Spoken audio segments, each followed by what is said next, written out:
good vibe, we shine on the light. Welcome to Chatnite, we bring you good vibe, we shine on the light. We all over the world, Chatnite Africa. We all over the world, Chatnite Africa. Welcome to Chatnite, we bring you good vibe, we shine on the light. Welcome to Chatnite, we bring you good vibe, we shine on the light. We all over the world, Chatnite Africa. We all over the world, Chatnite Africa. Welcome to Chatnite, the only place that we give you good vibe. Chatnite Africa. Welcome to Chatnite, all over the world we are shining the light. Chatnite Africa. Welcome to Chatnite. Hello, everyone. Welcome to this week's edition of Voices of Africa on Chatnite. My name is Divine Nchamukong. Many people have asked me the question, Divine, why are you guys on Chatnite bringing on Dr. Ayaba Cho? My response has been, why not? Dr. Ayaba Cho is known by his supporters as the leader of the Ambazonia Liberation War. Liberation War has its impact on the people in the northwest and southwest regions of Cameroon. Dr. Ayaba Cho, as leader of the Liberation War, has men in both regions fighting government forces at his direction. War impacts real people. Schools are interrupted. Women are raped and many killed. Property massively looted and destroyed. Let me say this, and I want to be clear. We do not bring guests on this platform based on whether we love them, we hate them, we agree or not with them. That's what independence in journalism looks like.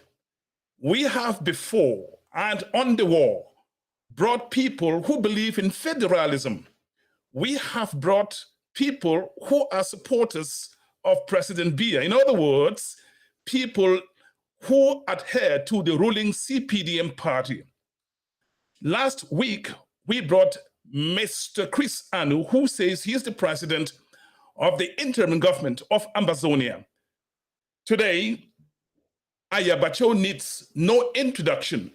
Ladies and gentlemen, once again, I welcome all of you massively. This broadcast is being aired concurrently on LinkedIn, YouTube, Facebook, and on the internet, www.chatniteafrica.net. If for any reason you cannot watch this content on Facebook, switch quickly to YouTube and simply search Chatnite Africa. Now it's time. The real stuff begins. Ladies and gentlemen, whether you like him or not, join me now in welcoming Dr. Ayaba Cho on the platform.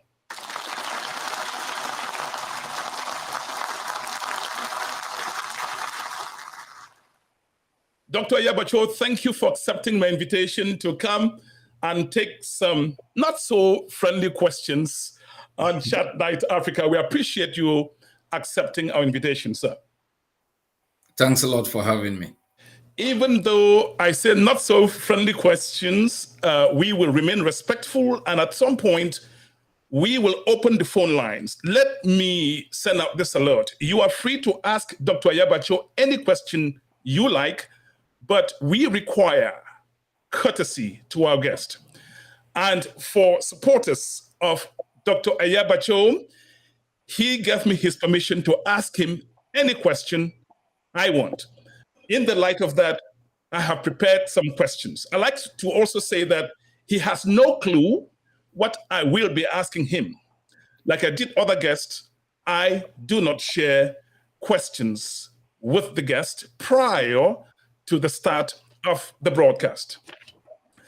Dr. Ayaba Cho, you have a very warm personality. Your smiles are charming. You are very articulate in communicating your views on the war. And people who disagree with you can disagree all they want, but not that you have a very warm and charming persona. Not that you are very articulate in articulating in saying what you believe in about the war. My first question to you, sir, is there something about Dr. Ayaba Cho that people don't understand or just don't know? Thanks a lot for having me. I am surprised with the extent you have to go to justify my presence on this platform. But I understand the moment. I understand sometimes the reality that we live in. I am a public personality. I am also a very private person. And I think those who know me really know me. But the people who have lived in under a system where distortion has been normalized, manipulation, the currency of the day, are victims of the circumstances under which they have lived. And who Dr. Cho Ayaba is factored within the framework within which our people have lived in. They know me, and I know they like me. They believe in what I stand for, and I am very, very sure that at the end of this journey, they will embrace everything that we'll fought for. Dr. Ayaba Cho, when I brought Mr. Chris Anu here last week, I asked him how he wants me to introduce him on the show. He said he is the president of the interim government of Ambazonia.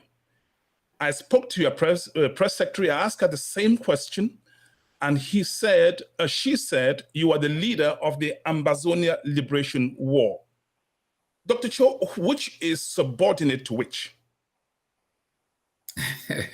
None is subordinate to any. It's a matter of functionality and institutionalism. As a matter of institutionalism, I am the president of the Ambazonian Governing Council, and Chris Anu is the president of the interim government. As a matter of functionalism, I am the anchor of the Ambazonian liberation ideology. And those are very easy things to distinguish. Okay, we leave it at that. You decided to engage the Cameroon army with the objective to cut off from the rest of the country. You have installed, what does it take for you to move from where you are to hoisting a flag on the Prime Minister's lodge in Buea, which would mean having had the independence you're looking for? We already have a flag on the Prime Minister's lodge. Liberation is psychological. It's also personal. And we have taken over Ambazonia. We have defeated the constructive narrative of Ambazonia being a subordinate people under Cameroon. And we didn't decide to launch this war. A war was declared on us, and we are responding as a people who need to survive. And only cowards will do otherwise. You are facing the Cameroon army that is better funded, better trained, manpower, and so on. What makes you think you can win this war in the battlefield? Did you assess the capabilities, their capabilities and yours before you engaged?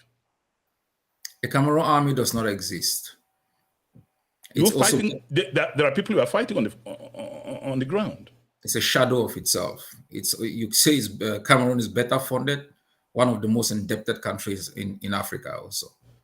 And so if you look at Cameroon's GDP to its debt, you know that it has virtually no money. It lives on borrowing and extortion, bribery and corruption. And compare that to Ambazonia. We are a resource-based people who can mobilize resources from our own territory and individuals. Respect to the strength of Cameroon's army, there are 5,000 of them running around Ambazonia, murdering and burning villages and and looting and killing, which has been a hallmark of their existence, whether in Cameroon or in Ambazonia. And if Ambazonians and even Cameroonians think they cannot defeat such a shallow army, then I don't know what we exist for. How much of territory do you control? And B, part of my question is, do your fighters get your approval before engaging in hostilities on the ground? No. Our fighters were trained and provided with a strategy of liberation and tactics. They were trained to identify the enemy. They were trained to know exactly what to do, whether in terms of economic sabotage, to reduce the amount of resources the enemy amasses from our territory, in terms of delegitimizing the enemy by removing its political institutions and facing its brutal army, and making sure that those who enable collaborate with the enemy for the enslavement of Ambazonia are dealt with. They were provided with a code of conduct to understand international rules of war, and they are constantly being provided with directives. There are times when the War Council of the Ambazonian Governing Council is going to make some strategic decisions in terms of target, but generally the forces know exactly what they have to do. You are watching Voices of Africa on Chatnite, and my guest today is Dr. Ayaba Cho. We love Chatnite Africa. Now you love Chatnite Africa. Keep watching. We have a lot of questions.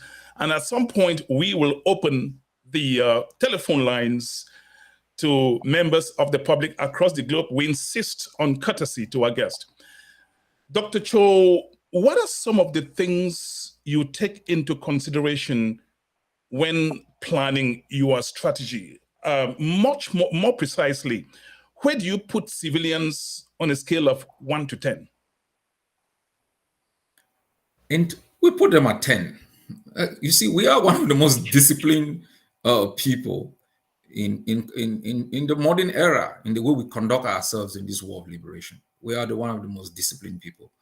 You said we were outgunned and outmanned, but realize that we have opportunistic targets that could definitely have a collateral impact on civilians. But we have targeted B camps, gendarmerie stations. We've deployed forces into Cameroon. We could have targeted markets. We could have targeted different places where the resistance will be nearly zero. We have been focused on military targets. We have been focused on the political structures and institutions and individuals that are the faces of the political occupation. And we have been ensuring that economic exploitation, that is the basis for occupation, is stopped. So we always put our civilians at 10, and we will always do that. You earlier on said that by the time this war ends, people will see the benefit. What's your philosophy as a liberation leader, war leader? The end matters, or the end justifies the means, or the means justifies the end, sir? We don't usually conduct ourselves using those dogmas. The way we conduct ourselves is based on how we want the end to look like. Because if you conduct yourself in a lawless manner, you are going to have a South Sudan, or you are going to have a divided populace that is not strong enough to rebuild your economy post-war, or you are going to create so much animosity that post-liberation reconciliation as a foundation for economic development will be difficult. So all of these things are factored in the specific novelty in the Ambazonian liberation strategy. Dr. Ayaba Cho, when you agreed to sit down for this interview, I made phone calls to people in Ground Zero to get the perceptions of you. Here are some of the things told me. One told me, Divine, Dr. Ayaba Cho is like Legnos. He looks quiet and calm, but his activities on the ground are devastating. Some other people called you a patriot, and According to them, you are fighting for the fatherland. There are others also, many of them, who called you a terrorist. So I was confused. I said, but how can one person have different sides? Some are calling him a patriot. Some people say he's like Legnos. Some people say he's a terrorist. So I grabbed my dictionary. Here is what, according to Google, a patriot is. A patriot is a person who vigorously supports their country and is prepared to die defending it. Here is what a terrorist is. A person who intentionally uses violence and fear to achieve political or ideological objectives. Dr. Cho, are you concerned about people whom you say you are liberating, but having such a perception of you as a terrorist? No, I'm not concerned. I don't care what somebody thinks of me. You can call me whatever you want to call me. I'm not really concerned. I leave that to the individuals. I'm not in a marketing strategy, image marketing strategy. I'm leading a war against a brutal enemy that believes in violence as the only political instrument in his toolbox. I'm leading a war against a state that has occupied our own state for 62 years and has not spared anybody. I am leading a war against a state that has burned down more than 2,000 villages, has displaced hundreds of thousands of people, has more than 4,000 of our people locked up in its own jails, it has engaged in rendition from different countries, bringing our people. He has murdered soldiers in hospitals. I don't give a damn how anybody thinks about me. What I am concerned with is the protection of our country, the liberation of our country, and the expulsion completely of Cameroon from our territory. What kind of country do you want to see? A democratic, free and democratic country, or a free country with people not so much enjoying freedoms? I ask you this question because we see what happened in Eritrea. Isias Afwerki said all the things you are saying now. And when he became president, he's been there for 32 years, no political party, no press freedom, no this, no this. Could people end up with this? They also end up with South Africa. They also end up with the United States. Okay. Yes, and I can assure you, we were the first democracy in the continent of Africa. I and you are having this conversation. We don't believe in the same outcomes. That is the level of tolerance we have. We are very compromising people. We are the people who give Cameroonians political asylum in Ambazonia. I can assure you 100%. Ambazonia will be a place that everyone will be proud to be at home. The level of freedom will be a constitutional issue, but we will be free. Within the context of this war, we have demonstrated ourselves to be a people who can produce code of conduct, even though we are not signatories of international conventions, and we follow them. We have been able to establish military barracks, work with civilian populations, build hospitals, build schools without taxation policies, without any high level of coercion that you can compare with other countries that have been ravaged by war. So if you want to determine the kind of country Ambazonia is going to look like, look at the kind of country Ambazonia was before the butchers from the east rolled their tanks into our land. You talked about tolerance, and that raised my curiosity. I was sent an executive order, which you signed a couple of days ago, and I will just read some, because of time fact constraints, I wouldn't read through the whole thing, but you say collaborators of and enablers of crimes of Cameroon in Ambazonia shall have their properties seized, sold, and the proceeds invested in the liberation war. Properties that cannot be sold will be destroyed. This is standard international practice. And you further say that those whom you describe as enablers and collaborators, funds chiefs, and so on will be targeted. And CPDM militants will be dealt with accordingly. Do you have space in this struggle for people who disagree with you, sir? Yeah, that's why I'm having a conversation with you. We don't agree. But I will not have this conversation, and I'll look for where you are hiding if your activities contribute to the burning down of villages, if your activities contribute to the kidnap and rendition of our people in jail. And I don't think you either, that you have that space in your heart if your neighbor invades your house, rapes your wife, kidnaps your children, and turns them into its slaves. You will only be a coward if you exercise tolerance, and that's why the black race is condemned. You do that to the Israelites, they will haunt you for the rest of their lives.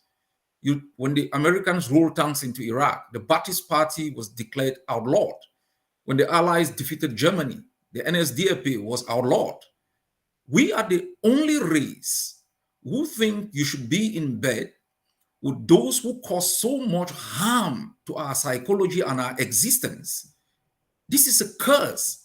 And we must begin to have this conversation that forgiveness should be left to God.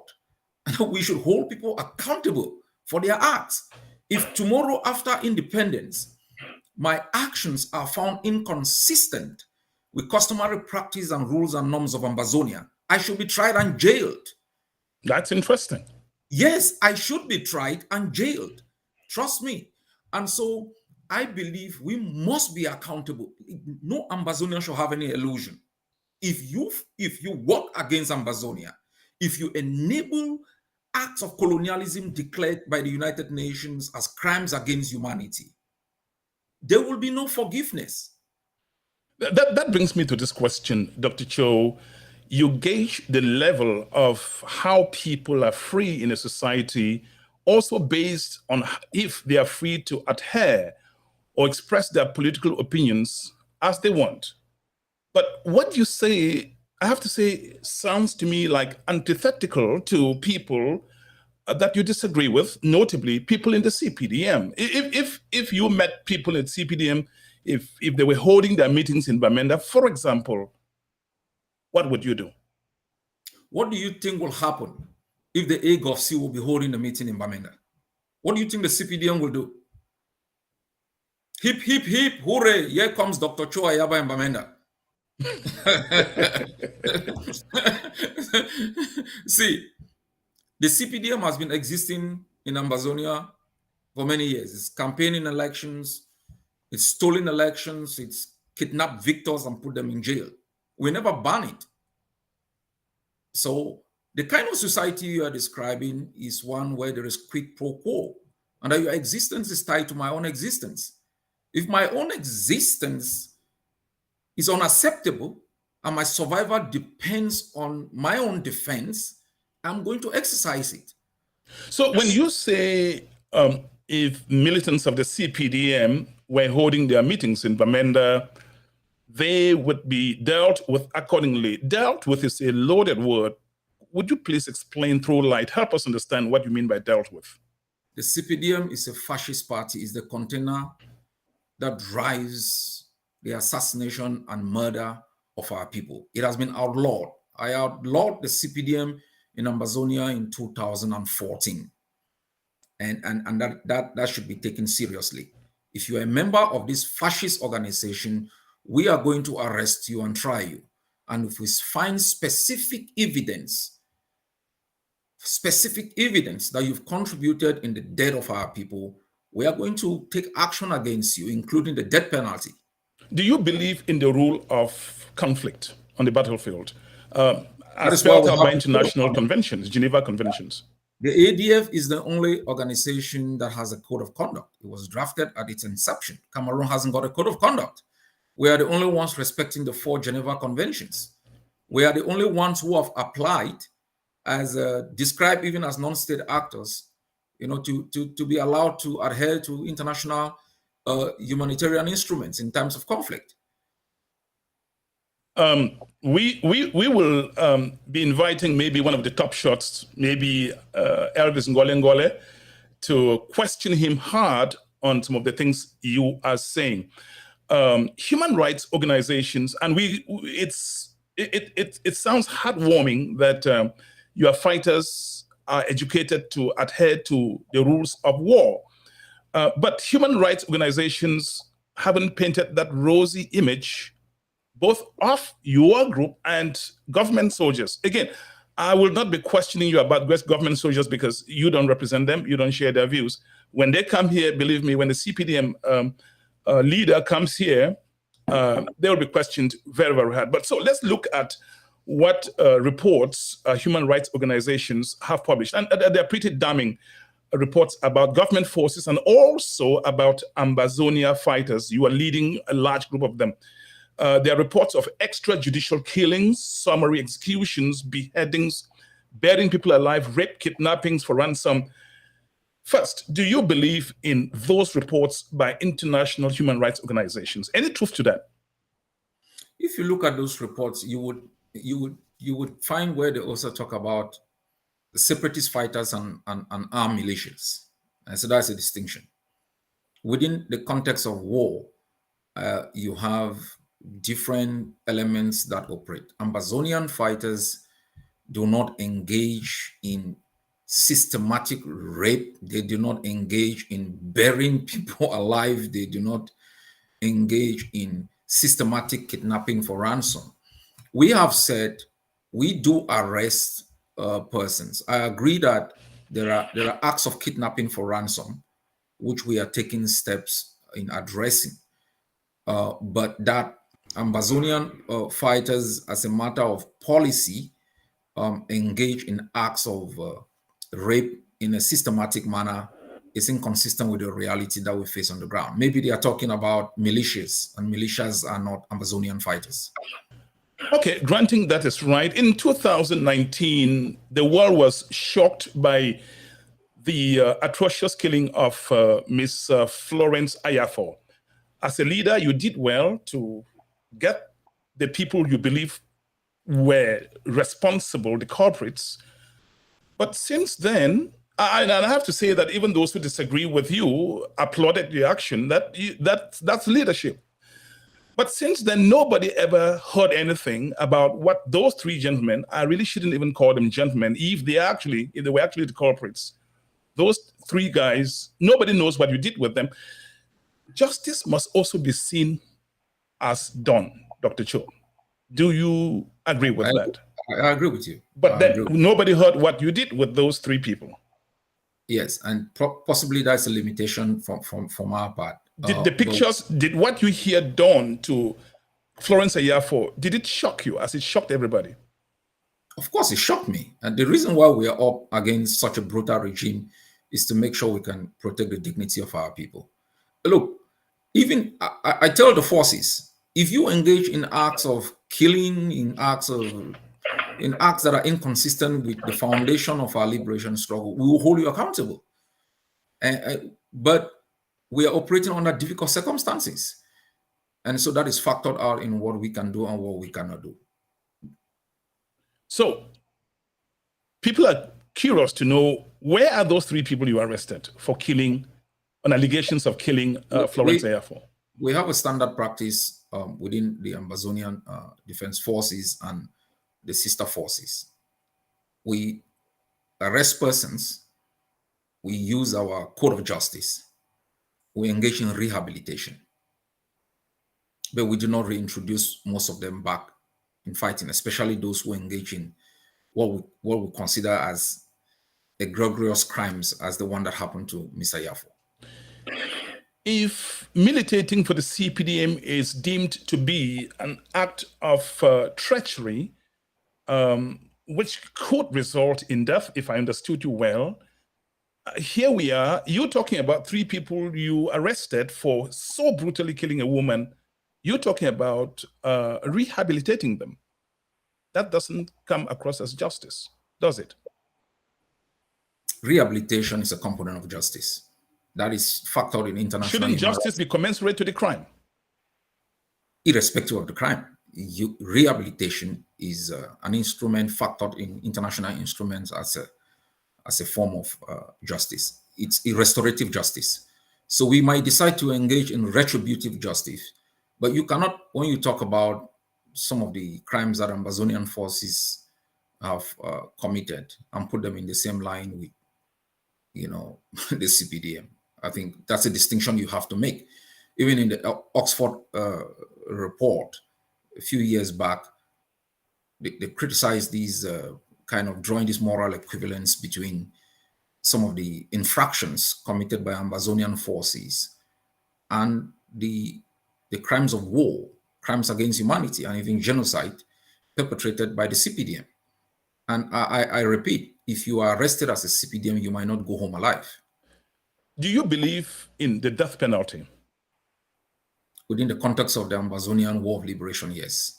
Within the context of within the context of peace, no. I'm not a supporter of the death penalty within the context of peace times. I guess I'm still confused, sir. I'm not clear why those three gentlemen or those three guys don't deserve the death penalty. All of us know, actually, I was sent a video of what happened to that woman. I couldn't even open it. Well, all of us know what happened to that woman. So we're wondering why that's not deserving of death penalty. There are many things that are factored in making decisions about actions of soldiers.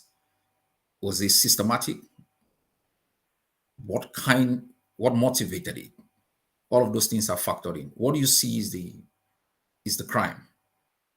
In passing judgment on the crime, we factor a lot of things, and we came to the conclusion that they don't deserve. We will not institute a death penalty on Ambazonian forces at this particular time, regardless of what they do. Except it's systematic, it is massive, but we will not. Okay, your point taken, sir. It's now about 7 years since the war, 5 months. And this is a question that almost everybody, some actually pleaded with me to ask you this question. Now 5 months, Dr. Ayaba Cho, since you made a vehicular circulation between Bengui and Bamenda almost impossible. You have publicly taken responsibility for what could appropriately be described as a blockade. What is it you are trying to accomplish with that blockade? The blockade stays in place, and I will not discuss what we are trying to accomplish, but the population within this area, they are okay with that blockade. Okay, I got some voice notes from the population from that area. Many other questions articulate this point I'm going to ask you. If you meet Divine being attacked and you're Divine's friend and you feel the urge to defend Divine, and in launching the blows, your blows are crushing the face of Divine, the person you are defending, should you not, Dr. Ayaba Cho, reconsider the fighting principle? I'm saying this because the feedback I got from home largely talk of pain that your fighters said to be liberating people are instead inflicting on the population. Is it time to reconsider your strategy, sir? We always reconsider our strategy based on what the population is saying. What do you think? You see, when I was a student in the University of Buea, and I was fighting against the increase of fees, and the thugs, the LRC thugs, brought in soldiers from Manao Bay. Most students simply just wanted peace. They just wanted to be left alone in their negative peace. In liberation wars, you understand that there would be pain there will be pain imposed. And I always remind our people that this thing is not going to be easy. The worst days are still ahead. Okay, and in times like the moment, we do what we can do. We adapt our strategies to make sure that we can alleviate somehow the pain of our people. But the pain the people are facing is not caused by the Ambazonian forces. It's caused by the enemy. There is no village we have burnt. We don't have 4,000 of our own people in jails. We don't murder them decapitate them. So in research, you have to isolate the indicator. It is possible. Do you think people can simply just openly blame La République du Cameroon for the pain they are feeling? Because there are consequences. What our people are communicating is different from what you are communicating.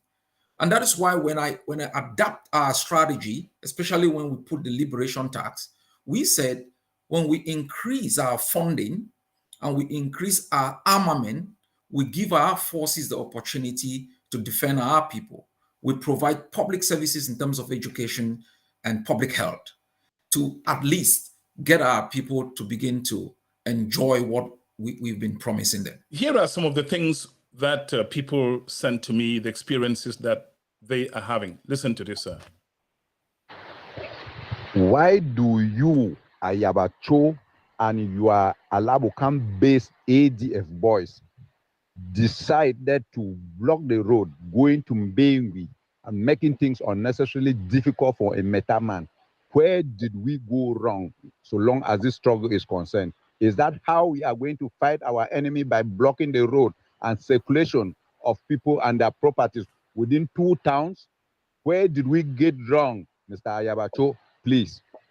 How do you respond to that person? I don't respond to tribal questions. All right. This is the next question. When people are in tears, they have loved ones to go and bury in Bengui, your boys will ask them 100,000 before the vehicle that is carrying the corpse to pass, and other people go into the bushes on bikes. It is terrible, Ayaba Cho. We can't continue in this style. It is unacceptable. Clearly, if somebody is sick, let's say in Bengui, and needs medical attention, if somebody dies and they have to move the corpse, if people cultivate their farm produce, you would agree with me that with the roadblocks, with the blockade, they can do these things, including but not limited to taking their corpses. So how can you say it doesn't inflict pains on the population?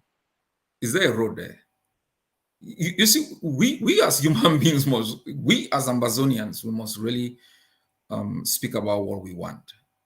And on the second question, I agree with the person. It's unacceptable, and I've told the forces going into places where people are buried to demand any form of money or harassing families that are going to bury their loved ones is totally unacceptable. Totally unacceptable. And that's appreciated. Yes. When I listen to you, I have the feeling that if you were on the ground commanding these forces, the outcome, we might not be hearing such outrageous things. Could it also be because you are directing this war from a long distance? Yes, of course. What are you doing about it? You want us to talk that on TV? Most wars have initially been directed from long distances, but ours is compounded by the social media also. But let me get back to the issue of the question. It's unacceptable, and we are working very hard to stop that particular practice. And I can promise the person that it is going to stop. We're taking steps to make sure that people can bury their loved ones in peace. How do you get feedback on how your soldiers behave on the floor, on the ground? And are you sure that they'll be telling you the truth? I'm the commander-in-chief of those forces. They whisper, I know. Sometimes I tell them things that they don't. We are a massive organization. We have different. I don't need to hear from our forces to be able to know what has happened. So we get good information, and we act on those informations. What I want our people to understand is that we are operating under very, very difficult circumstances and against a very brutal enemy. To require from us to conduct ourselves as though we were in normal times, is something that they need to review. We are operating under difficult circumstances against an enemy that takes no prisoner. And so, yes, do we make mistakes? We do make mistakes. We are mortals. Do we take steps to correct those mistakes? Yes, our policies are public. You've been reading those policies. We do not take actions, make mistakes, and we do not publicly acknowledge those mistakes. And we You are watching Voices of Africa, and I will be bringing back Dr. Ayaba Cho on the platform. He just fell off the line. And you know, this is a live broadcast. My name is Divine Chiamukong, and I'm anchoring this broadcast from Washington, D.C. metropolitan area. If you have trouble watching this show on Facebook, switch quickly and watch it in high definition on YouTube or on the internet, www.chatniteafrica.net. While we wait for Dr. Ayaba Cho, I got something for you. This guy whose song I'm going to play, Dopgima Faye, is the guy who composed our intro songs and lots of signature tunes on Chatnite Africa. I'm urging everybody to go on YouTube and search Dopgima Faye. You'll see his name on the video. Search him, like, share, and subscribe, comment. Let's have the beautiful song. You will love what you get now.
Wow, that's Dopgima Faye. Jenje, to say Gashetemo, Jenje. That's Dub Gima. Dub Gima is the guy who has composed the beautiful intro songs for Chatnite Africa. He's done a lot of stuff, believe me. For no pay as a volunteer, I am having signals that Dr. Ayaba Cho, leader of the Ambazonia War of Independence, is now back on the line. Ladies and gentlemen, join me once again in welcoming Dr. Ayaba Cho.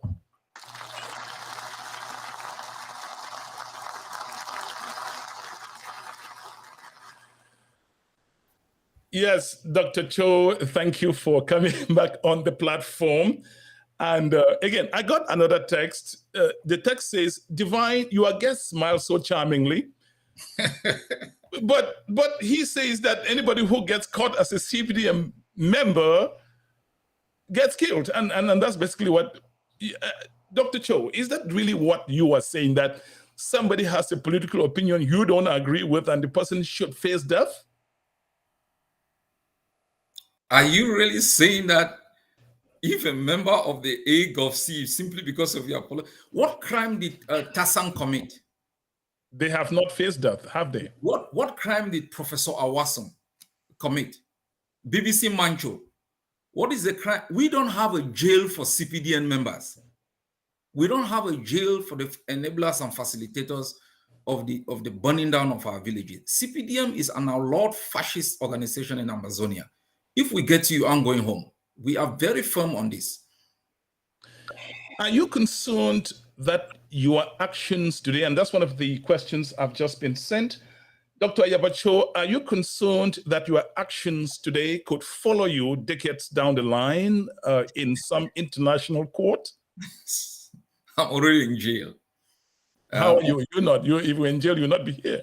I'm in jail. Listen, the actions that should follow people in an international criminal court are the actions of people who burn down thousands of villages, which is war crime. The actions of torture in a systematic manner, which is crimes against humanity. I mean, I can't quantify the crimes against our people. So if there is anyone who should be in a court answering for the crimes they have committed against people because of their nationality and because of their ethnicity, it should be those butchers are sitting in Yaoundé. There is no crime that we have committed that meets the minimum threshold to be tried in any court. There is nothing an Ambazonian leader has done or asked to be done that can be seen as any kind of systematic crime that should be adjudicated in any international jurisdiction. If Ambazonia had independence today, you are likely to be called President Ayaba Cho. Are you looking forward to that day? There is only 10% chance that I'll live to see independence. Only 10. And the greatest gift I am going to have is that our people are free. The constitutional order we are going to put in place is going to give the Ambazonian people an opportunity to put in place leaders who can explore and exploit their resources for the Ambazonian people's benefit. I guess my follow-up question is, do you believe that the way you conduct yourself today as you lead your fighters on the floor or on the ground could be announcing what you would do if you are president?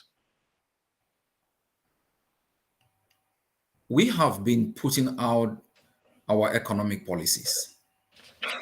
We have been putting out our political strategies and policies and practices that will be in place post-independence. We have been very transparent about the socioeconomic and political kind of structures that we are going to put in place. We don't operate in obscurity. We want people to believe in the Ambazonian Governing Council based on the ideas that we put out to them today. We have a clear-cut economic, social policy that will uplift the Ambazonian people and give them dignity in their own country. A question that just got texted to me, Dr. Cho, how does the route to independence pass through impoverishing the people through ghost towns?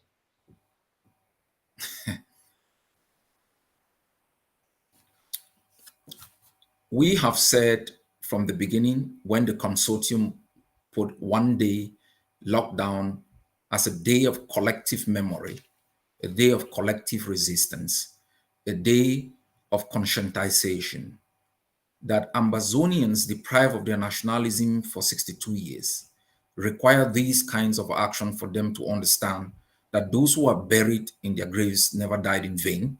Those who are in jail never lost their liberty in vain. What has impoverished Ambazonians are the looters of our resources, the butchers of our people, the people who have exploited our land without any reciprocation in development, the people who have abandoned our path, road paths to become death traps of our people. Ambazonians and Ambazonian fighters are the people struggling to make sure that we can create an environment within which our people can live in peace and prosperity. And in undertaking those actions, we understand it will cause some pain on our people. But to make the assertion that we are the reason why our people are poor, I mean, it's a reflection of the kind of education we've lived under. The population of the Northwest and Southwest regions is about 8 million. Dr. Cho, what would you say is the percentage that follows you out of conviction, not fear? I just want you to go back to the scientific evidence provided by Cardinal Toomey. I want you to also go back, to the scientific evidence we conducted in 1995. Don't listen from Dr. Cho. And if there is history is precedents you can tap from, you look at, the percentage of vote that Eritreans, South Sudanese, East Timorese, Kosovars had. So what is the percentage that follows a murderous regime that has given us nothing but death and hopelessness? The studies you're talking about, let's be clear about it. If you talk about independence, definitely everybody say yes. But the follow-up question being independence by war, then feelings become mixed. So what percentage follows you? Are you talking about independence by war instead of other means, maybe diplomacy or anything? How would you quantify that? If you were trying to do a scientific study on such a question, you would first look at precedents, you would do some literature review, and you would realize that in all the literature that you will review to be able to build a foundation for your survey, you will not find a single evidence on that autocratic state where independence was gotten through some diplomacy. A big question that people wanted me to ask you has to do about taxes. Taxing people in the areas you operate. And taxes raise some serious concerns about legitimacy and accountability. I'm glad you talked about accountability earlier on. Dr. Cho, you read a lot. You must have heard the slogan, no taxation without representation, which was foundational, the trigger of the American Revolution. The Brits taxed Americans, and Americans had no say whatsoever in how the money was to be used. I would say that imposing taxes on people, having no say in how the money is used, sounds to me like oppression, not liberation.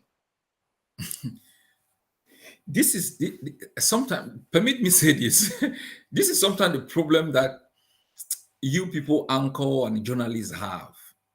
If you did some deep research on some of the things that we have been saying, the basis of this taxation law, you will realize that there were things that had been put in place in preparation for this taxation. For example, we put in place the Ambazonian Liberation Transitional Authority that brings together our civilian population and our forces to establish local structures of representation.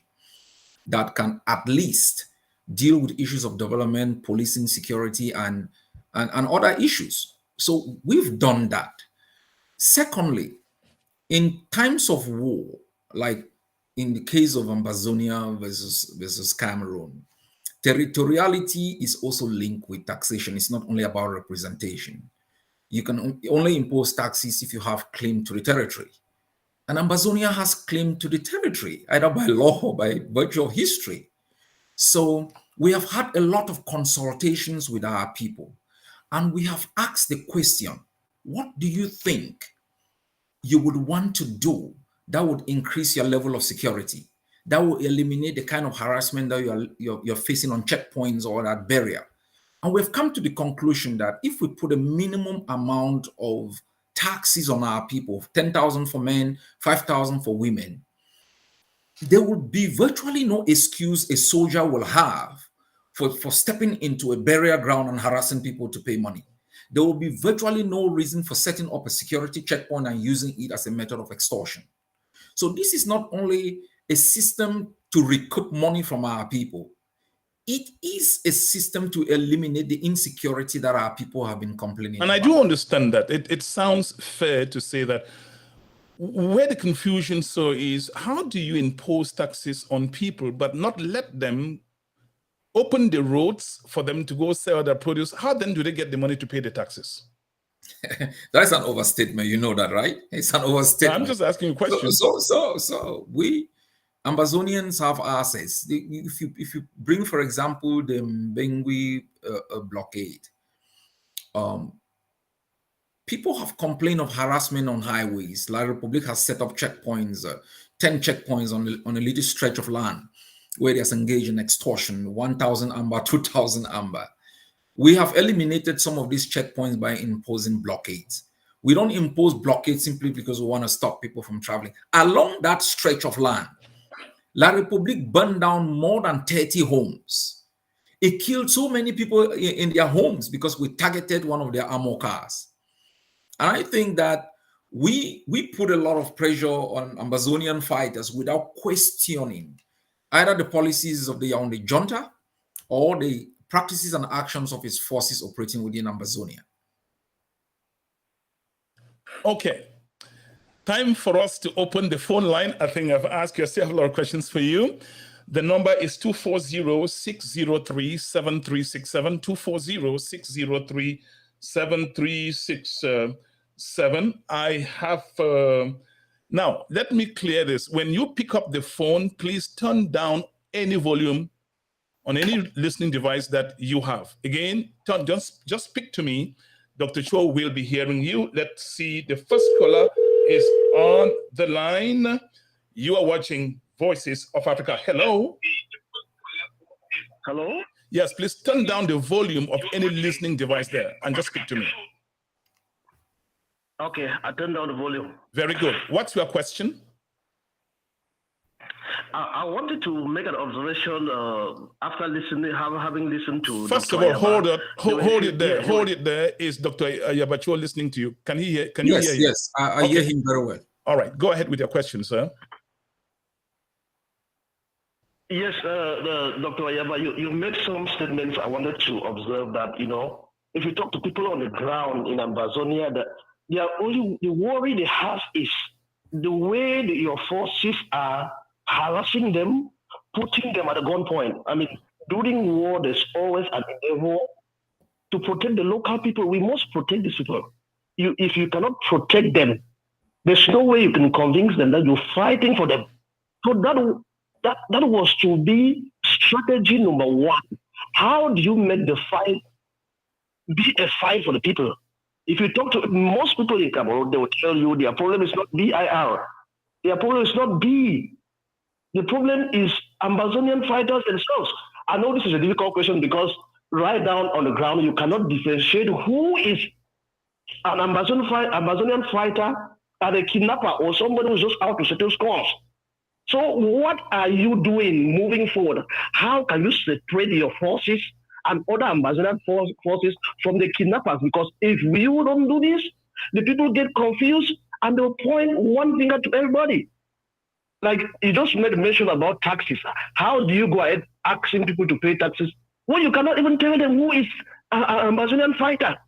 So people are coming from Bali and they are just stopped on the highway and somebody is asking them to pay taxes. How will they identify the people who are asking them to pay taxes? Don't you think that this is a fundamental issue? Discipline, or for a guerrilla movement to survive, there has to be discipline. If we cannot protect the people, then I am not sure we will ever go anywhere with this struggle. So moving forward, how do you think you will protect the people and make them feel that you are fighting for them? Thank you. Thank you, sir. Your response. Thanks a lot. I agree with him that protecting the people should be, the most fundamental policy positions that we should be taking. If you listen, if you had listened to me in the past weeks in the way we've crafted the issue of the taxation policy, it is a response to the level of insecurity that has been created by the war. And yes, it is our responsibility, even if ungovernable spaces are taken over by rogue elements. It should be our responsibility to make sure that we can provide some level of security to our population. And I can also tell you that we are doing everything to make sure that we can increase the level of security through the ATLA that we've set up, through strengthening our forces. I have said we are not going to focus only on the liberation, we're also going to focus on the policing. We are also going to make sure that when there is insecurity in some places, because of increased manpower and increased armor, it will be easy to move forces into that area and create a level of security. For example, I deployed forces in some parts of Lebialem in the past weeks because there were rogue elements, there were Dane guns harassing the population and picking up money. And we moved in and arrested them. We cannot do everything in terms of the liberation war and the policing if we do not get the level of support that is required to defend and to police. But I hear you very well. And on my desk, in my heart, the primary thing which we are working on now is to increase a sense of security on our people. And that will be done.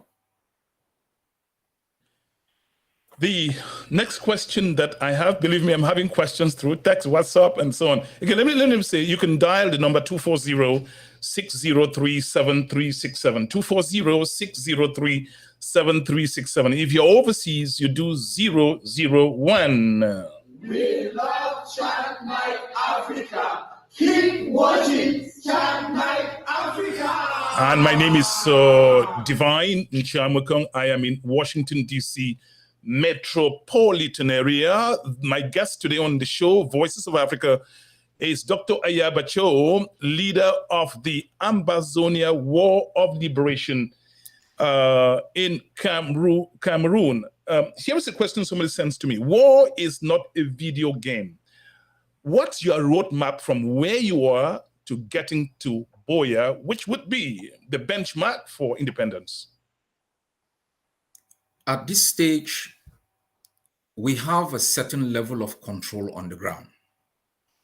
And we want to make sure that some of the processes we have instituted on the ground, whether it's education, whether it's public health, they are institutionalized.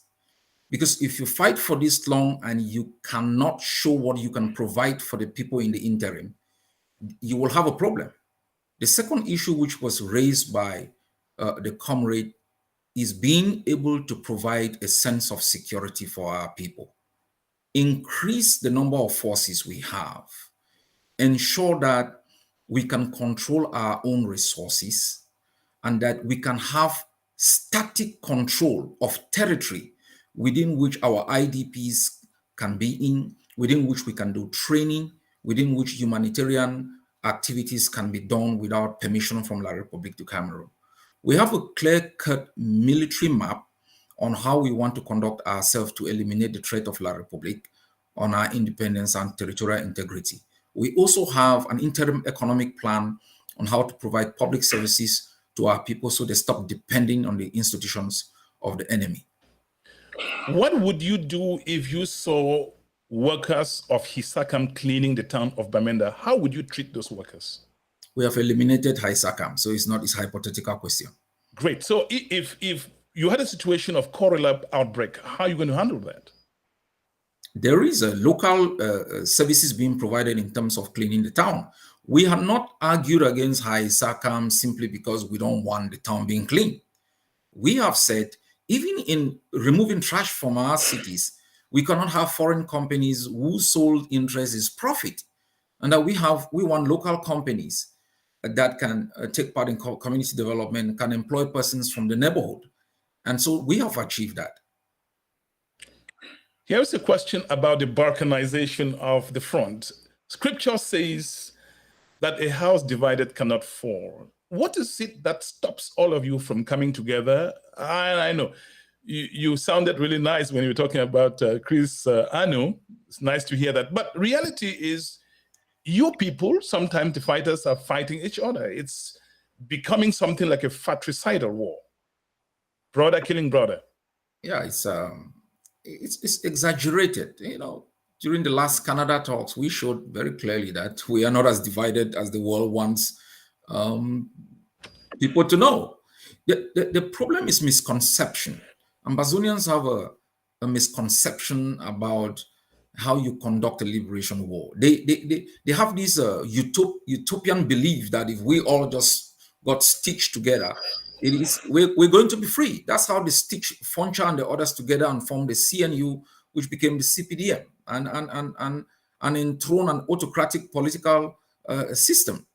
We are finding ways of collaborating as we did during the Canada talks. Even during the Swiss intention, many groups came together to work together to make sure that process goes forward. Ambazonians are tolerant and compromising, and at the appropriate time when it's required, they will collaborate. Our forces are collaborating. In Bui, we brought the forces together. In Mezam, we brought the forces together. In Buea, the forces are working together. Ambazonians need to do their own part and stop listening to all of these soothsayers about Ambazonian division. Here is a question put online by Mavanga Mandangi. Dr. Ayaba Cho, do you agree with me that the name Ambazonia is simply misleading and historically out of context? Don't you think the international community cannot situate the failed decolonization process of southern Cameroon by the simple use of the name Ambazonia? That is very simplistic. That will assume that the historical reality of our territory is tied to a nomenclature. No, it's not. The name Ambazonia is indigenous. Southern Cameroon is some exported concept brought to bear on a people. We are Ambazonians. That's what we want to be called after. And it has no bearing on the facts of history or on the facts of law. And my brother Mavanga, I understand your concern. That was an argument made a long time ago in the past 6 years. When we go into meetings with diplomats, they call us Ambazonia. That's good news for you. In war, people pay a lot of price. What price are you asking the people of the Northwest and Southwest regions to pay? Why are you always calling us as a geographic region? Listen, if you go to the halls of Congress in the United States and say Ambazonia, for real, I mean, and I use those terms because non-Cameroonians or people outside that geography, let me put it that way, are going to be watching this. And so they're like, okay, if you said, where's Cameroon? Somebody in Russia can quickly point to where it is on the map. If you say where's Ambazonia, they cannot say. And if you say who is the president of Cameroon, they'll point to me. What is your problem? Just imagine I decide to call you Manka. Just imagine I insist that your name going forward is Lum. You see, somebody told me that you are very witty in your arguments, but go on. You are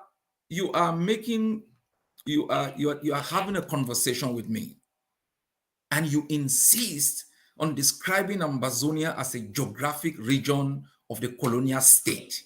There is no gendarme behind you. There is no bee behind you threatening you. So this is the first thing that every Ambazonian should realize. taking a stance on the issue of the occupation of our country does not make you believe in the outcome of independence. You can take a stand against the injustices, whether they are historical or legal, or the injustice of human rights violation. It does not make you to believe in independence. On the price we are willing to pay, what is the price Ambazonians are willing to pay to stay under Cameroon? What is the price we have paid being forced to be Cameroonians? It is too high. What is the price we have paid just attempting even to democratize? People got their arms chopped off. People got put in jail. What is the price we've paid even trying to vote? We've paid a lot of prices trying to achieve things that will not even make us free. And I think our people should be able to pay any price to achieve their freedom as an independent state. Consistently, Dr. Ayaba Cho, you have said the war was declared on the people of the former British Southern Cameroons by Mr. Paul Biya. Well, I'm going to play a video of what Paul Biya said, which actually, in essence, speaking in French to Sharon Dongo, who is now the general manager of Cameroon Radio Television. I'm going to play that video, which in essence, he's saying that he was reacting to your men killing 6 men and women in uniform. I'll bring you right back on the platform momentarily, but just time for us to play that video. You are watching Voices of Africa. Here is what Mr. Biya said. J'ai appris avec émotion l'assassinat de 4 militaires camerounais et de 2 policiers dans le sud-ouest de notre pays. Suite à la disparition de ces 6 valeureux militaires et policiers, je voudrais présenter mes condoléances aux familles éprouvées, ainsi qu'à nos vaillantes forces de défense et de sécurité. Je pense que les choses sont désormais parfaitement claires pour tout le monde. Le Cameroun est victime des attaques à répétition d'une bande de terroristes se réclamant d'un mouvement sécessionniste. Face à ces actes d'agression, je tiens à rassurer le peuple camerounais que toutes les dispositions sont prises pour mettre hors d'état de nuire ces criminels et faire en sorte que la paix et la sécurité soient sauvegardées sur toute l'étendue du territoire national. Je vous remercie. And that's Mr. Biya according to Sharon Dongo, an interview reacting to one of the first times when Cameroonian men and women in uniform were killed, allegedly by Ambazonia soldiers, fighters, commanded by Dr. Ayaba Cho. Ladies and gentlemen, I'm going to bring up now Ayaba Cho to respond.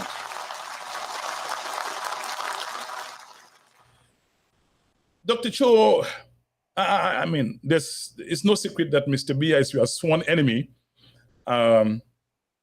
It comes to me as though if he laid hands on you, you'd be fried like chicken. But that's a whole different debate. If you are the president of a country called Ambazonia, which would be both regions, Southwest and Northwest, and a group in the Southwest said, no, we're not going to join this union and start killing your soldiers, it seems to me you're going to react the same way Paul Biya did, wouldn't you? No. Why not? We will not even get to that stage. Because within the constitution of Ambazonia, we are going to make sure we have a constitutional clause that gives a right to all the different states to external self-determination. That is what exists in the Ethiopian constitution, the constitution of the United States. And that's what exists even within the United Kingdom. We will not reach the level where the state begins to use helicopter gunships on its own people. And what Mr. Buea said there, and which you are marketing as though it was a reaction to my forces killing enemy forces, is wrong. When on the 22nd of September, when the Ambazonians were called up by Mr. Ayub Tabe for massive demonstrations, they deployed helicopter gunships in Buea. Dead bodies were being drawn out from the bushes. On the 1st of October, it was the same. And so we were reacting to the actions of La Republique's thugs within Ambazonia when we came to the conclusion that only the right to self-defense, properly invoked, will be able to protect the Ambazonian people from the murderous practices of Cameroon. Your point taken. Dr. Cho, Mr. Capo Daniel was once your right-hand man. You could have called him your aide-de-camp. But before I get to that question, there's somebody on the line. Hello. Greetings to you, Divine, and greetings to you, Dr. Ayaba Cho. Yes, your question. I have a question. He's listening to you. Okay. Well, thank you for having me on this show, Brother Divine and Dr. Ayaba Cho. It's good to see your face. You know, I'm sure there are a lot of questions, but my question is, you know, somebody brought up something, indiscipline among the Ambazonian forces. You know, my straightforward question is, does Dr. Ayaba Cho believe that his forces, the Ambazonian forces that are so indisciplined, okay? I mean, name all the possible indiscipline you have it among the forces of Amazonia. There are so many different forces operating in Amazonia. But my question to Dr. Ayaba Cho is, as a leader, does he really think that the Ambazonia forces can take on a formidable disciplined force like the forces of La Republique? And how does he plan to achieve that? That's my question. All right. Thank you, sir. Yes, I think he's asking the question, what's your capacity to fight a government force that is supported internationally? If they wanted drones from France, they'll have it. If they wanted anything, I mean, what's your capacity to face that kind of fire and defeat them in the battlefield? Our capacity is reflected in the reality of the war at this moment. For 7 years, they thought this war was going to last for 2 weeks, where they describe us as 2 cubes of sugar. But let me go specifically on the question of the brother. He talks about indiscipline. I agree with him. There is indiscipline in the ranks, but we institute discipline. We have processes through which we try to bring forces to order, and we have been doing our utmost best. We are highly organized. There are rules.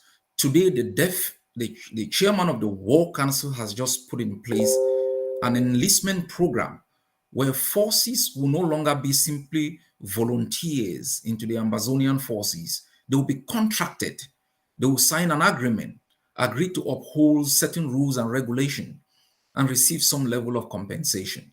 So we are putting in place everything, both in terms of institutions and rules and regulation, to make sure that the attitude of the forces is consistent with what we want to achieve. Tapang Ivo, your point taken. Tapang Ivo once did a video, and it's not my creation, it was online, that people who come from Europe and the United States should be kidnapped because here people own houses and so on. Do you endorse the call for kidnappings of people who are traveling into their villages, either to visit family? And if that happened, if you don't endorse it, what would you do? You brought the name of Capo Daniel. I'll come to that. Yes, I had appointed Capo Daniel as the anti-kidnapping czar. And we had put in place on the ground a special unit against kidnapping. I know we spend all the time talking about the kidnappings done by our forces. We do not give them credit for a lot of work in releasing people. I can quote to you a specific case that came from the international community, from an international organization that came to my office about some of their workers arrested, not even by forces under my command. And we work so hard to make sure that they were released. On a daily basis, we help families release, their family members who have either been arrested or kidnapped. And we do that daily and will continue to do that. And with the new taxation law, we'll improve in those practices. We do not condone kidnapping. It is against what we do, is against the objective for which we fight. All right. I have somebody on the line. Hello. Hi, good evening. Good evening. Where are you calling from? If you may let us know. I'm calling from Africa, somewhere in Africa. Okay. I'm just interested. I've been following Dr. Ayaba Cho, and I think I have a question regarding what is actually happening in the Ambazonia zone. I am I was born I'm a southern Cameroonian from origin, but for how many years I have not been able to go to my village? His forces have become the forces that are commanding the villages, beating people. Is that what independence is all about? Is that what they want us to believe in, a cause where you take your arms and the arms now are being used against us because they are the ones who make the rules? You cannot just stand up. Your own son gets you well beaten. They covet your property. Is that what the independence that they're all talking about? Is it not another form of assimilation that they've pushed us to? Because we've all run, including some of their family members, to Bafoussam, Yaoundé, Douala, and most of these francophone areas.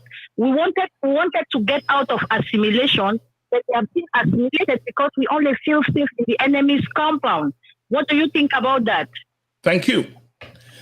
Ayaba Cho, there has to be some truth to this, that your forces are really, really becoming a problem for people. No. She is giving an example. Yes. Those are isolated cases. We agree that there are isolated incidences where people are harassed, rogue forces, or commit crimes that are totally unacceptable. And we've been doing a lot to make sure that we can stamp out those activities. We must make a distinction between, actions taken against enablers and enemies of our freedom, because we have a mind of sympathy, thinking that those who enable colonialism and genocide against our people should simply be allowed to run around. We've acknowledged some of the difficulties that exist on the ground. We have developed processes and practices and taken steps to make sure that we can bring down the level of insecurity. But the level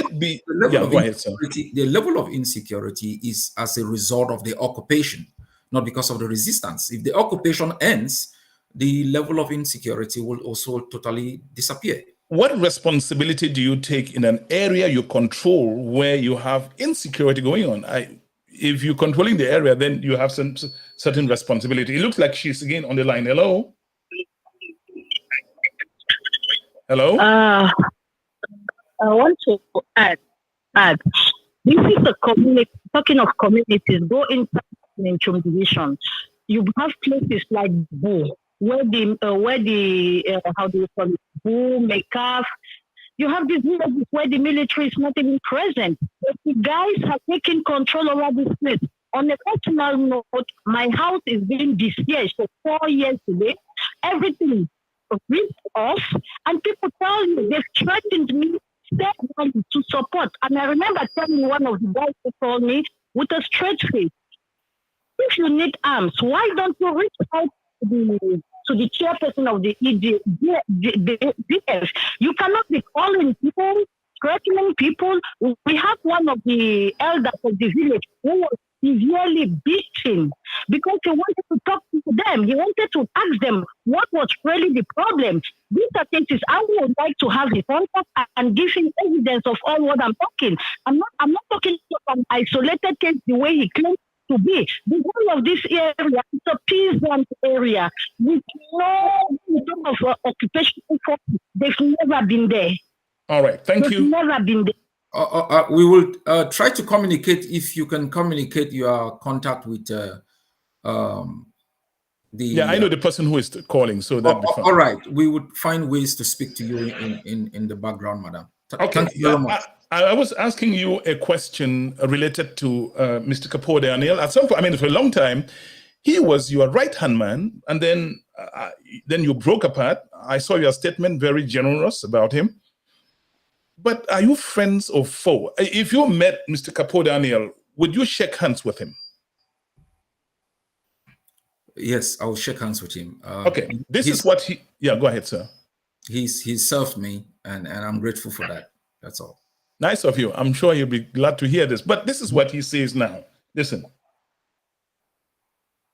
Public, no, we cannot, because only Ambazonians would defeat Ambazonians. We are self-defeating. Can Ambazonians support each other? No, they cannot. We must consider the option of preserving our sovereignty and territorial integrity for future independence by making and projecting this compromise to consider complete autonomy in an internal self-determination that we have secured support for internationally. That is what can work. That is what is attainable. Now, that's a stunning reversal of what you and him always said. Is it fair to say that it's on policy disagreements that you broke apart? No, he's a traitor. He's a traitor? Yes. Why would you shake hands with a traitor if you met him? I just ask you, if you met him, would you shake hands with him and say yes? Do you believe in independence? I'll shake your hand. It's a traitor. I don't want to get into it. I don't respond to people who betray for personal reasons. Let's have let's have differences in policy and practices. Once we have differences in policy orientation and practices, we'll have that conversation, even if we disagree in the outcome. But Ambazonia is not cheap. It cannot be sold. It cannot be bought. Dr. Ayaba Cho, you seem to be in alliance with the Biafra secessionist movement led by Mr. Nnamdi Kanu. Did he tell you why they lost the war against Nigeria in their bid to independence, and why do you think you will win? He didn't need to tell me why they lost the war. We are students of history, and we understand the circumstances that existed then and why they lost the war. And it is based on the knowledge of why some won and others lost that we develop a strategy to win. And we, the Ambazonian people, coming from a place of relative obscurity, denied about even our existence, are able today to speak with pride. Though we have difficulties, but we have shattered the myth of 62 years that we are some estranged people, a subset of La République du Cameroon. If this is not victory enough, then I don't know what victory looks like. At all wars end on negotiation tables. If President Buea calls you and said, look, gentlemen, let's talk. In all negotiations, people have to give up their positions. Are you willing to give up some positions, at least meet a middle of the ground kind of resolution? They took our land. We have 4,000 in jail, hundreds of thousands displaced. They are exploiting our resources. Our life, the right to live or die, is in their hands. They burn our homes. Tell me just one thing we can give up again to Cameroon. Tell me just one thing that we can give up to Cameroon. I don't know how much time you've got, but if you give me 1.5 minutes, I would explain something to you that will help you understand why coexistence with La République is an impossibility. But for now, we have no compromise with Yaoundé. Get the hell out of our land and allow us in peace. Sometimes, I'm sorry to people. My phone is flooded. You can understand why people have been longing to talk with you. Now we have a caller on the line. You are watching Voices of Africa. Your question, please. Hello, good day. And greetings to Dr. Ayaba. Greetings, sir. I'm Dr. Wesley Angoni. I have a question. Dr. Ayaba, don't you think, knowing fully as you said, you are a student of history, you know that the reason why the Biafrans lose the war was because of the maritime closure by the Cameroonian government that prevented materials from coming into Biafra.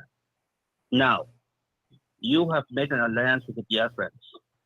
Don't you think that Nigeria can do the same to the southern Cameroonians, knowing fully well also that there are hundreds of thousands of refugees based in Nigeria? If you think that antagonizing the Nigerian government by making an alliance with Biafra will be of any help to your people? Thank you.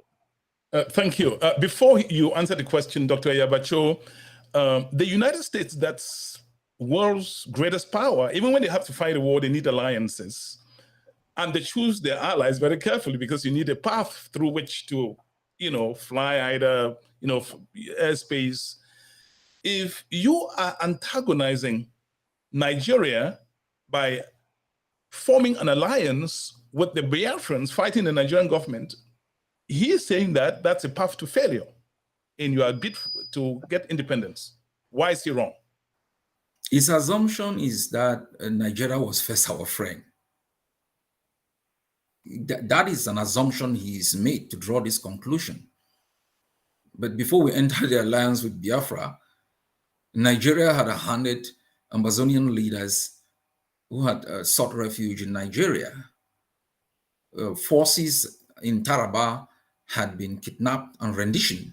Those in Calabar had been picked up and renditioned. We are not antagonizing Nigeria. We are choosing our friends.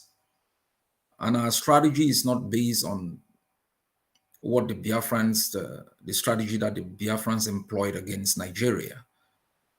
Ambazonians, we understand our geopolitical realities. We understand. And again, he's just fallen off the line. I will bring on another video while waiting, but I have to say that soon we will be shutting down this broadcast. We've been on for 1 hour, 30 minutes. It was slated to be 90 minutes long. My name is Divine Chamukong, and I am anchoring this broadcast from Washington, D.C. metropolitan area. Please go on YouTube and hit the subscribe button. We have lined up powerful interviews. We've lined up powerful interviews coming ahead. So please go on YouTube and hit the subscribe button to be able to have real good time watching real great content on Chatnite Africa. Ladies and gentlemen, as we wait for Dr. Ayaba Cho to come back on the line, let's have an interview. Africa's voice to the world. Chatnite Africa, Africa's voice to the world. You will always be at the center of what we do at Chatnite Africa. That is why we have 3 programs running on the platform: Family Matters, Voices of Africa, and Healthline. Unfortunately, Facebook is not inclined to ours publish the topics we carry and how we choose to discuss them. I'm therefore asking you to run to YouTube or the internet, www.chatniteafrica.net. Once our shows hit the airwaves, there you will watch the shows uninterrupted. We fiercely believe in the independence of journalism and will not betray the trust you have in us under any circumstances. Let me take this opportunity to thank those who have continued to deploy their resources so that this platform look the way it is. Dazzling. Meanwhile, if you want to support our operations, this venture, you can reach us at chatniteafrica@gmail.com or simply call me. Bread and butter, kitchen table, and pocketbook issues will remain front and center of what we do on this platform. Thank you. My name is Divine Chamukon.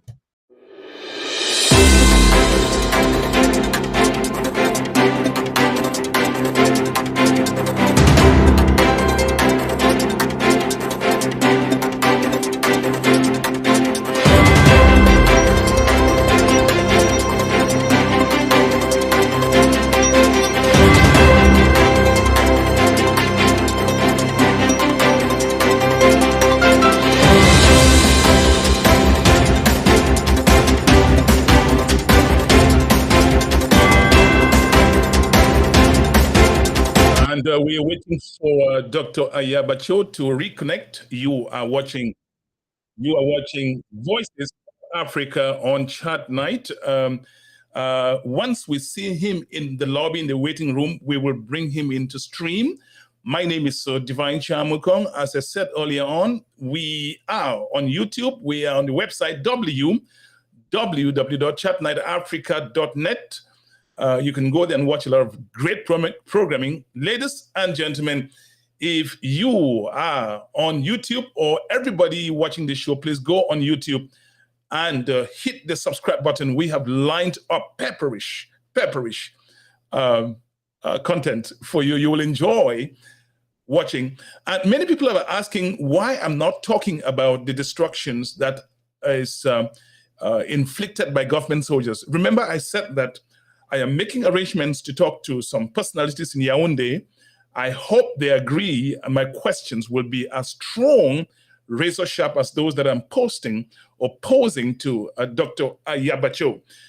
We have brought Federalists on this program, on this platform. We have brought Chris Anu. Now we're talking to Dr. Ayaba Cho, and I'm having indications that he's back on the line. Ladies and gentlemen, here is Dr. Ayaba Cho. Thank you, sir, for reconnecting. This is a live broadcast, and those things happen. That's why we keep lots of things on standby. What accounts for the fact that you are not having any international partners in this war? It has to be that they are not buying into the reason why you want to cut off from the rest of the country called Cameroon. We have international partners. There is a misconception about, this war is 7 years. It's 7 years. We've had Cameroon existed as a state party within the international system for 60-something years. It has built bilateral relationships, multilateral relationships. And Ambazonia is just in the last few years that has gained some level of international standing. We've gotten countries engaged. The UK House of Commons has spoken, passed resolutions, the US Senate. So when you people talk about the absence of partners, you're still looking at Ambazonian revolution and liberation struggle through the prisms of the 1960s, where you had the imbroglio between capitalism and communism, where Russia was on one side, the Americans on the other side, Cuba was supporting this. No, we are in a different era. The countries in the world have a choice between Ambazonia and Ambazonia. We are the anchor of stability in the Gulf of Guinea. We are the place that you can predict in terms of international transactions, not Cameroon. So we are not only fighting to change the domestic realities within Ambazonia in order to speed up liberation, we are also projecting ourselves as an alternative partner to the international community for purposes of international security. Please hold your thought. Hold your thought. My phone line is jammed. This is Voices of Africa. Hello? Yes, good day. Yes, sir. Good day. I am calling again to make a follow-up to Dr. Ayaba's answer to my question, to my earlier question. He said, I am assuming that Nigeria was a friend. But I want to remind him that before the incident of Siseko Ayok Tabe, we have had incidents from the days of Justice Ebong to Dr. Akwanga, where the Nigerian government has hosted this group of people, both the SYL and the group of Justice Ebong, hosted them, even financed Justice Ebong, gave them a place to stay, even financed his movement and protected it. So this is not based on assumption. So did he, when making the arrangement with the Biafra, did he consider that maybe a successive government may come that may be different from that of Buhari, that he may want to work with, but with the alliance with the Biafra, that may hinder such the cooperation? This is something I'm thinking about this based on experience. Once again, I'm Dr. Wesley Angoni Tiku. Thank you. Thank you, sir. Your response, Dr. Ayaba Cho. My brother, Comrade Tiku, you and myself, we were with Justice Ebong in Nigeria, and we were with Dr. Akwanga. I hate to disagree with you in public, and I will not go into the details. There is a big difference between receiving some level of support through different apparatus of the state and receiving support from the state. I know we also had the Abuja High Court judgment, which was in Abuja, but we have never had state support from Nigeria, and there would be virtually no reason if you consider the fact that Biafra has always been a threat for Nigeria to offer any support. What you are talking about what Justice Ebong was dealing with, I know about it, and I don't want us to get into those disagreements publicly. Nigeria is not a friend of Ambazonia. Biafra is a friend, and I think our alliance with Biafra will speed up our independence than ever hoping that one day Nigeria is going to definitely come to support us. Your point taken. Dr. Ayaba Cho, once you were the Secretary General of the Southern Cameroon's Youth League. Am I correct? Is my recollection correct? Absolutely, correct? Absolutely, sir. Very good. Then it was the SCNC, which believed in the force of argument, not the argument of force. Were the forefathers of SCNC, would you call them idiots, maybe cowards who didn't believe in picking up arms at the time? How have you moved that to now that you're picking up arms against the only government? When then you believed in the argument, or the force of argument, not the argument of force? The SCNC was... if you don't mind, this is coming from Nigeria. If you don't mind, just hold your thought right there. I'll ask you, you will explain. Hello, this is Voices of Africa on Chatnite. Oh, person gone. Go ahead, sir. Yes, you can answer the question. Yes, the SCNC was a platform we all created to bring all Ambazonians together. It was a child born out of the two AACs. And then there was a belief that after having cataloged our grievances in the Buea Declaration, we could give Cameroon an opportunity to discuss with us based on those grievances. After the Bamenda Proclamation, we set out clearly to restoring the independence of Ambazonia. The leadership of the council at that particular moment naively believed that the justness of our cause, the intransigence of La République du Cameroon, and the actions of the United Kingdom and the United Nations will be able to reverse the occupation of Ambazonia. After the London Communique of 1995, we came to the conclusion that the international system was not in a position to undermine Cameroon's claim of its sovereignty over Ambazonia, and that we needed to change tactics to respond to the primary tactics of La République du Cameroon. Your point taken. We have somebody on the line from Nigeria. Hello? Hello? Hello? Unfortunately, connectivity between here and Nigeria isn't the best. So, hello? Sorry, your line isn't clear. Sorry, we cannot take the call because audio to us is audio qualities of prime importance. I know the person is trying hard. just text me your question and I'll read it to Dr. Ayaba Cho to respond. We're going to have another 15 minutes because I could go on for the next 3 hours with Ayaba Cho, and we would still not discuss everything. If the war started today, what would you do different, given the fact that you're admitting that your forces are doing crazy stuff also? If the war started today, I would have arrested all the enablers that La Republique had implanted in Ambazonia first. I would have cutted them away because they are the greatest threat to Ambazonian freedom and Ambazonian nationalism. Some of the problems we are facing is natural. All wars are messy. There are difficulties in times of war, even within state parties. The Ukrainians are facing it. The Russians are facing it. The Americans. Okay, we have a call from South Africa. Hello, you are watching Voices of Africa. Please turn down the volume of anything there. Turn down the volume of anything listening device there, please, and just speak to me. All right. Good afternoon, Baji, and good afternoon to Dr. Cho Ayaba. Afternoon, sir. We are listening to you. Yes. So I salute your courage, sir. I appreciate your determination. You're providing a lot of leadership in your quest and your pursuit. I have a very simple question for you. We agree on the history. We agree on the background. We agree on our experience. What we don't seem to agree on is what pathway to pursue to liberate our people. Now, there is no appetite in the international community at the moment, given the experience of South Sudan, for the creation of a third state. That's point number one. Point number two, within, like you say, you call them Southern Cameroonians, call them West Cameroonians, call them Ambazonians, call them people from that geographic region. Let's not go into semantics.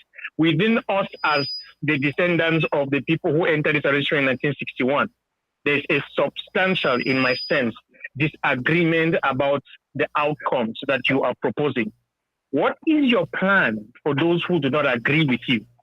My personal sense is that I don't think we are at 50%. I don't even think we are at 40%. I think that I don't even think we are at 10% of those who are completely for independence, notwithstanding the polls. And the people who have done the polls often say, if you say independence, I want independence. I think if we take an option for independence, it's going to be 99%. When you put the caveat of independence by war, that thing drops down from 90-something% to, personally, I think below 20%. Bottom line, there are 60, 70, 80% of English-speaking former people from the British territory of the Southern Cameroons who do not believe in the pathway of war. They believe in constitutional reform that should lead to some form of greater autonomy.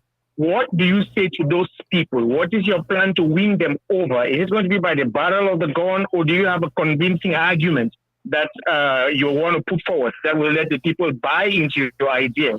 Or what are my options if I don't believe what you are saying? Is it at the barrel of the gun, or do you have an argument that can convince me to change my mind? Thank you so much for this. I'll listen to your response. Thank you, sir. Yes. Thanks a lot, sir. Thanks a lot. The assumption is that we just got up one morning and we say independence is an outcome. That is the assumption. 1961, we voted to establish a federal union with La République du Cameroon. All attempts from then till 1993 for coexistence through constitutional processes did not work. We are talking as though Ambazonians just got up. Tassang did not just get up one day and say he wants independence. Professor Wasum and the others, they didn't get up and say, oh, this is independence. The Bob guys did not get up and say they wanted independence. In 1993, when we sent Buea the Buea Declaration, we were talking about looking at the socio-economic and political differences. We were not talking about independence. Independence is a response to the violation of understanding, violation of our territory, our rights to even exist in the land of our birth. And let me give you bad news. Let me give you bad news. The Francophone system does not have accommodation for minorities. All Francophone African states' constitutions are coached against the constitution of the Fifth French Republic. They don't accommodate minorities. That is why it has been so difficult for Yaoundé to develop even a system that is going to accommodate Ambazonia, because there is no precedence. Secondly, you cannot name any precedents in history of a Francophone majority country born out of the French colony that is going to accommodate an Anglophone minority in a kind of a mutual understanding of shared opportunities, shared hope, and shared resources. What you are asking is asking Cameroon to provide something it cannot. What I'm telling you is you can stand up to get something you can. So rather than believe in Cameroon giving you something that so-called regime apologies, colonial apologies have been begging a system that cannot even give you the right to vote for your mayor. They cannot give you the right to vote. They cannot give you the right to even control your own municipalities. And you think these autocrats, two autocrats who rule Cameroon for 60 years, will develop some shrewd constitutional process that will give you the right to control your own resources or to determine your own political future? Your point taken. We have 10 minutes to go. Cameroon? Your point taken. I'm not cutting you. We have 10 minutes to go. I have two quick questions for you. Now, unfortunately, we cannot take any more calls. Maybe we'll have to arrange another rendezvous with Dr. Ayaba Cho. Dr. Ayaba Cho, the United States has been an independent country for more than 200 years. And they are still acknowledging that they are working towards a more perfect union. Why didn't you also think that even an Ambazonia is not going to be a perfect country? So why don't we just, instead of engaging in war, build something, work towards building something that saves people being killed and property destroyed? We are talking about the United States 200 years after independence and still not a perfect country. Why not try that? But the discussion you will never have in the United States is about how do we become slaves back under the United Kingdom. That is a discussion you will never have in the United States. How do we return to being slaves under the United Kingdom? You have not heard blacks in the United States say, we're having these difficulties in voting, in inequality, in opportunities in education. Possibly we would have remained slaves under slave owners.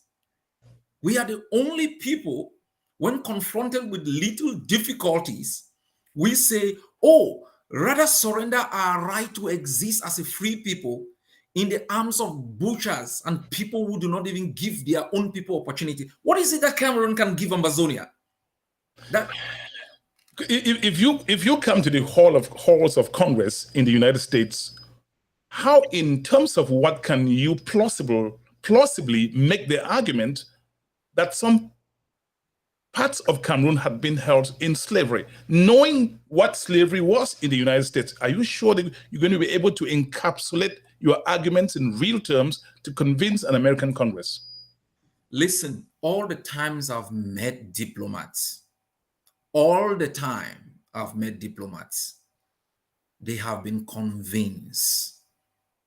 That it is impossible to coexist with Cameroon. The only problem diplomats have with us is what our brothers and sisters have been raising, that we should organize ourselves well and convince the international community that we are a better alternative to Cameroon. And that has been my priority in the past months. How can we institutionalize the processes that we have been putting in place to be better organized, to speak cohesively, to project a sense of responsibility to a people and a territory? You're talking about the impossibility of having the two linguistic entities to coexist. 30 years ago, when there was genocide in Rwanda, nobody would think that Tutsis and Hutus would be living together today.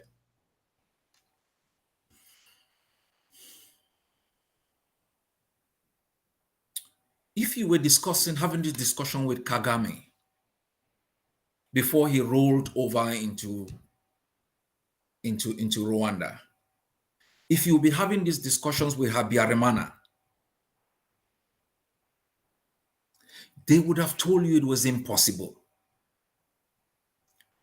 Do you think if Ambazonia rolls its tanks over Buea and captures Yaoundé and institute a system, will Cameroon acquiesce to it?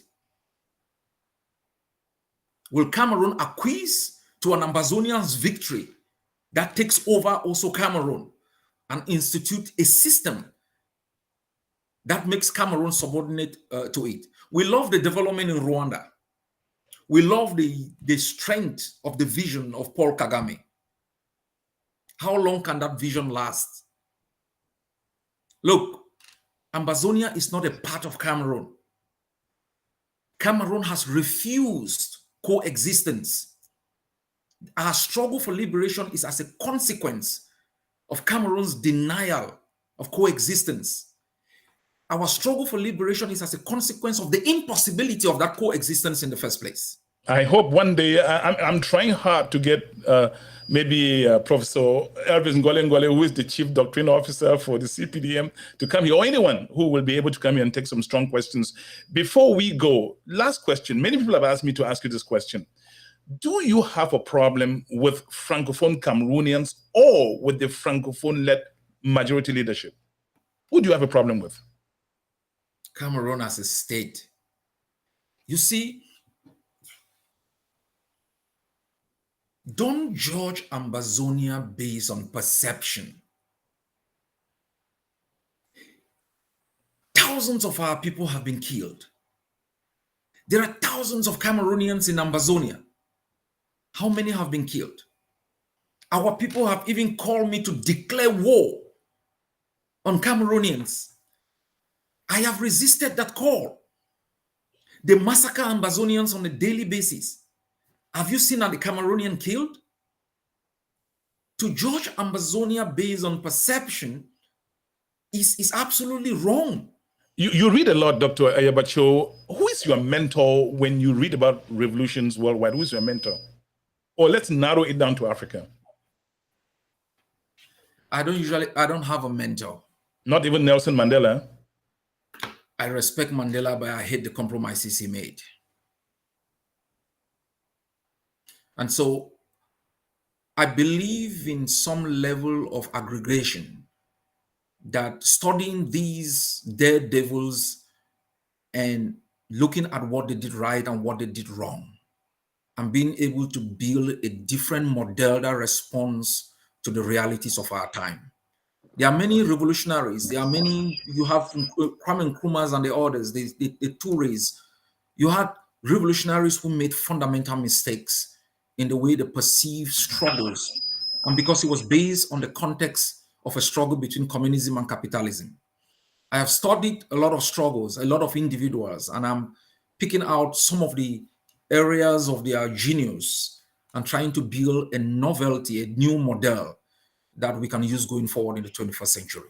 If you had a meeting of Ambazonia leaders and it happened that you have to step down, would you? I have proposed 3 models of collaboration amongst us. I have proposed the Gordon Brown, Tony Blair model, which was alteration of leadership, that we could develop a model where a leader amongst us could lead for a few months, the other takes over, and we continue on that path until a moment when we are able amongst ourselves to elect one leader for the Ambazonian people. Point taken. Yes. One moment. Okay, sorry, go ahead. I'm not done. Just let this point is very important because it has been a point that has been used against me many times. I have proposed the United Nations model, which was a model based on the consequential leaders sitting at the level of the Security Council and other leaders sitting at the General Assembly so we can make collective decision. I have also proposed the collective model where we lead together. We lead together. So Ambazonia can have more than one leader, but the IG of Ayok Tabe is the stumbling block to collaboration. Let's talk about schools. If schools were to reopen tomorrow, would your fighters abduct, kidnap teachers? Or harm children who are going to school? That question is based on the premise that schools are not open. It is based on a constructed narrative being heaped all the time by the occupying state. I'm asking you to clear the air now. Yes, we have community schools that are going on. But these community schools you're talking about is not accredited. Before you go, so how are you going to do that? Yeah, before you go into the micro, let's finish with the macro. We have community schools going on. That is something that we cannot disagree. We have schools operating within zones controlled by Cameroon, and we've proposed to the international community on the possibility of having discussions on allowing these schools within Cameroon's control area to proceed, and Cameroon stop disrupting schools within areas of Ambazonian control. So schools are open. So you will not attack teachers who are going to teach, you will not attack you as fighters, will not attack students. As long as they abide by the Ambazonian Education Board prescription on education in Ambazonia, there will be no reason to arrest anybody. But there's a problem with accreditation. How do you handle that? If you call community schools, they're not accredited. In other words, they take exams. Accredited to who? That's the point. Ambazonians have to agree at this moment that for 62 years, all those accreditation made you and I, noble slaves. We were liabilities to ourselves and our communities. We've developed an educational system that empowers our people, give our people knowledge to be able to help themselves to survive. Clarify this. In those areas you're fighting to liberate, there are government schools, and I understand your argument against that, but you also have Catholic secondary schools, Catholic high schools, Presbyterian schools, and so on. Are those among the schools you think that should not operate? Or you're going to change, for example, the name Presbyterian Secondary School Mankun to community or something? What are you going to do? Tell me a little bit. Community school is not a name, it's a philosophy. That the greatest shareholders of that school is the community, which is what has never really existed. That our communities funded schools that were owned by the junta regime. In areas of our limited control and in areas of static control, we have given some limited assurances to schools controlled by denominations to proceed following Ambazonian curriculum of education and standard of education. But we're giving them some time to change fully to become community-based schools. And as far as schools operated by the colonial state is concerned, we've banned those schools and we'll ask our forces to dig them out from the ground. There will be no colonial education that makes us subservient to our own standard of living. But it looks to me the only thing that differentiates what is taught in, let's say, government secondary school Bamenda from Presbyterian school Mankan is the name. It's not really whether it's mother is the same, English is the same, history, geography, and so on. I'm still having trouble understanding you. And maybe a lot of people also. In schools we control, the system of education is totally different. For example, I studied mathematics and computer sciences in Buea. I studied chemistry and chemical process technology. And I left knowing nothing. We have developed, a kind of vocational approach to education that makes our students, once they leave school, they are able to apply the knowledge that they have learned from those schools to be able to make them an asset to our society. And that is yes. I think we're going to end. I mean, we're over 2 hours now. I'm so grateful to you for graciously accepting my invitation. I know you're a very busy guy. I hope that we'll work out something with your press team to have you on here. I have tons of questions coming online. Unfortunately, we cannot keep going and going and going. Otherwise, we'll be here till tomorrow morning. Thank you, sir, for accepting our invitation at Chatnite Africa. We truly appreciate you. Thanks for having me. All right. And ladies and gentlemen, that has been Dr. Ayaba Cho on the platform. That's where we wrap up this edition of Voices of Africa. My name is Divine Chamukong. I've been anchoring this broadcast from Washington, D.C. metropolitan area. Please go on YouTube and hit the subscribe button, and we have lots of great stuff for you. On this platform are 3 programs: Healthline, And on it, we bring doctors to talk about health and wellness and all kinds of diseases, heart problems, and so on, diabetes, blood pressure, seen as greatest, the silent killer.